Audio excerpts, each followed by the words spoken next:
Good evening, YouTube, and welcome back to another episode here at WILDMAN Lifts. I'm your host, WILDMAN. Now on today's episode, it's a beautiful summer evening, and after working all day, it's time to come home and lift some weights, within the appropriate bounds, of course. So on today's episode, it's going to be a big day, because I'm going to start doing giant set format again. And I love doing giant set format. It's what gets me excited to come into the gym, because you're able to get your strength, your conditioning, your core, and all of your opposing antagonist movements are all done within the same time period. There's nothing more efficient and more heart pumping and more adrenaline than doing your workouts in giant set format. So let's pop in and let's see what we got on the menu today.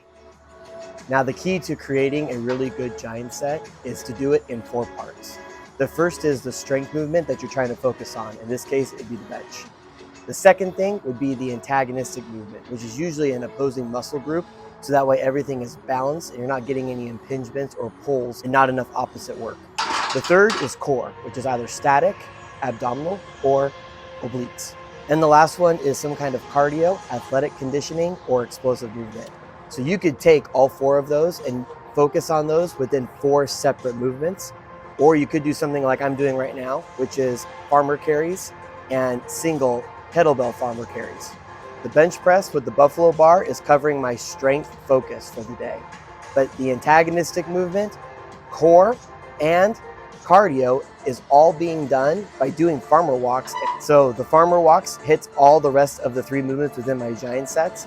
All I have to do now is just do the bench press. And I'm getting a complete and full workout in a minimal amount of time that isn't taxing or taking away from the strength primary movement, which is the bench press. It's actually improving it. So you notice that my feet are actually flat on the ground versus toes up to use leg drive. I'm just trying something different. Powerlifters train like this, so I decided since I'm starting over completely, I might as well give that a try in case I want to do a powerlifting competition. And this is my top set. So last week I did 185 pounds for a tough 6. So now this is going to be 20 pounds more on the buffalo bar. And this felt really good. There wasn't any wobbles, there wasn't any hiccups. So I know that my stabilizers are kicking in and I'm progressing gradually the way that I should. So I was very proud of this. Now I have orders from my physical therapist to not do anything intensive on the biceps. So that's why the weight on the farmer walks is very little and very low.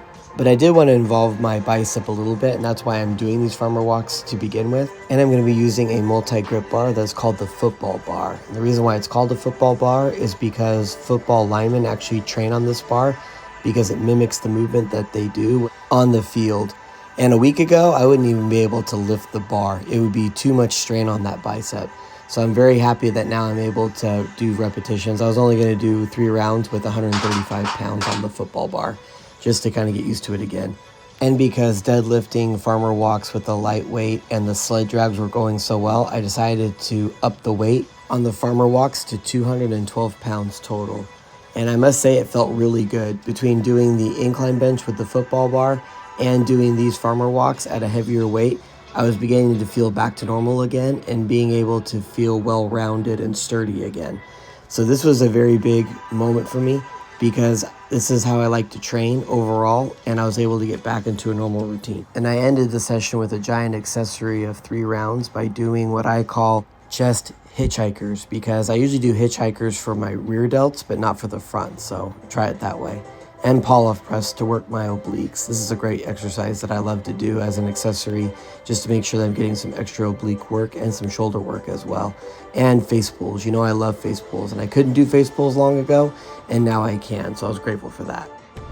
All right, so that's the workout for the day, or should I say evening.